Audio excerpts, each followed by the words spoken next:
Potato চিপসের invention হয়েছিল কারো ওপর রিভেঞ্জ নেওয়ার জন্য।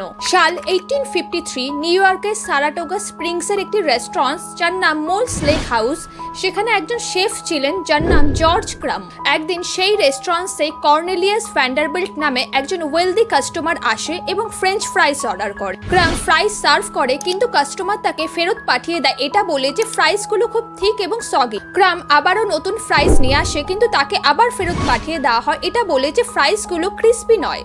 কিন্তু থার্ড টাইম কিছু আজব ঘটে। ক্রাম প্রচন্ড রেগে যায় এবং রিভেঞ্জ নিতে চায়। তাই সে ডিসাইড করে এবার আলুগুলোকে কাগজের মতো পাতলা করে কাটবে এবং ডিপ ফ্রাই করবে যতক্ষণ না পর্যন্ত সেগুলো পাথরের মতো শক্ত হয়ে যায়, এবং এক্সট্রা সল্টও অ্যাড করে দেয়। কিন্তু এবারও কিছু আজব জিনিসই ঘটে। কাস্টমার সেটাকে ভীষণই পছন্দ করে এবং আরো ডিমান্ড করতে থাকে। আর সেই থিন ক্রিস্পি পটেটোগুলোর নাম ছিল সারাটোগা চিপস, আর এটাই হয়ে যায় রেস্টুরেন্টের সিগনেচার ডিশ। ধীরে ধীরে পুরো আমেরিকাতে দেন পুরো ওয়ার্ল্ডে ছড়িয়ে পড়ে। আজ এই পটেটো চিপসই দুনিয়ার one of the most consume snacks, যার ইনভেনশন কোনো প্ল্যানিং থেকে নয় বরং হিউম্যান ইমোশনস থেকে হয়েছিল।